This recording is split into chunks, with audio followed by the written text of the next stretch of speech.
Go to Sixers and the Pistons in Detroit. Nerlens Noel, as we get ready for the holiday season. Noel back in the lineup, fittingly, late in the first quarter. Nerny going to take the feed from Nick Stauskas and finish with the left. He had 8 points in the first half, did not play in the second half, though. Womp womp. Had a little ankle sprain. Check out this play. Ersan Ilyasova grabs an offensive rebound, but Reggie Jackson loses a shoe. Then Jackson loses his man, TJ McConnell, who goes reverse for a layup there. McConnell had a great game, by the way. Tried to block it with the shoe, get a little extension from his hand. That's legal. McConnell filling in for Jared Bayless and Sergio Rodriguez, who both were out in this game. And McConnell almost had a triple-double. Nice spin move and finish right there. Third quarter, the feed down low. It's like, what, Russell can't do it? I'll do it. Stanley Johnson broke the pass up, but it goes in. 97-9. Look at that. 1 assist shy of a triple-double for TJ McConnell as he gets the start.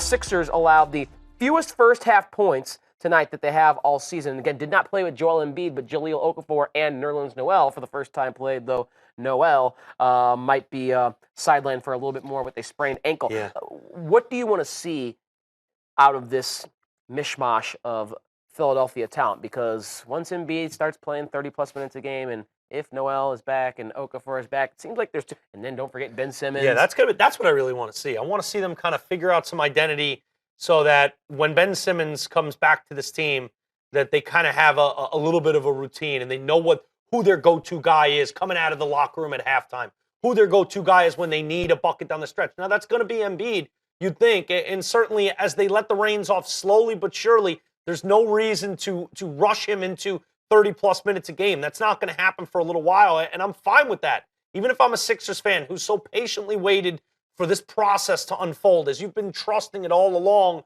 you got to be even more patient. And I know that's hard to hear, but Ben Simmons is a huge part of this. For me, I think they need to try to figure out, Embiid's going to be part of this plan. Mm-hmm. Noel, the injury is really unfortunate because he looked to be kind of a counterpart big man that's going to do it on the defensive side, lunch pail kind of stats, get you rebounds, get you tough stops, contest around the rim, and be that kind of intangible blue-collar player that every good team needs. Right. And certainly they've got a ways to go before you can even consider them a good team. But for me, try to figure out, where's the fat? And what can you trim? Right. What can you trim off this team? For a lot of people, probably thought it was McConnell. He's a guy, really, he was a good college player. Mm-hmm. This guy really doesn't even belong in the NBA. Because Adden has a nice game today. If you can see that so consistently, you know who your core and your nucleus is that you can move forward with, who you can release and kind of, get rid of, and then get Ben Simmons into the fold and start moving that core forward and get baby steps going. Well, after the near trip dub, TJ McConnell was interviewed after the game and got a bit of a rude awakening during that interview. You go on a 14-0 run to start the game and held Detroit to 12 first-quarter points. What'd you see early? Our defense was turned up, and we carried that through the first half, and, we just did it. Nice. It carried on through the first half, and, they got a spark in the second half, but, we kind of recovered and got the win. I can't even think right now. That was so cold. TJ McConnell looked like he opened something on Christmas that he'd been waiting 4 years to get. So it was in the briefcase in Pulp Fiction. It's funny because Clay got the ice treatment after going 60. He didn't exactly get 60, but hey, they won. Hey. That's like getting 60. That's like an individual getting 60 for their team just to get a win and get a convincing win, to hold the team to 12 points in a quarter.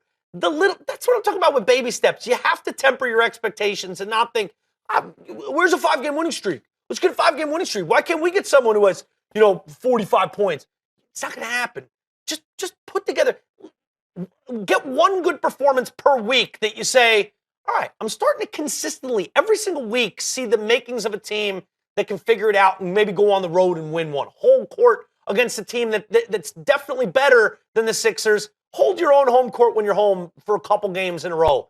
That's what we're talking about here. And for McConnell, it's been a rough stretch. Yep. I think most nights he's got to be thinking, man, I've got 1 foot in the D-League and 1 foot in the NBA. This has to be a really good feeling of, I could play here. And I really owned it tonight. Yeah. I was the best player on the floor. And we'll have to see what happens with Noel, because that's going to be that's going to be a factor going forward. How much, as far as daily fantasy, does Okafor get an uptick in minutes? What are we going to see from the rest of that rotation if Noel misses significant time? Well, speaking of daily fantasy, I appreciate at the bargain basement minimum salary of $3,000 on DraftKings. TJ McConnell gave me 40-plus points with that near triple-double. Wow, so good plug.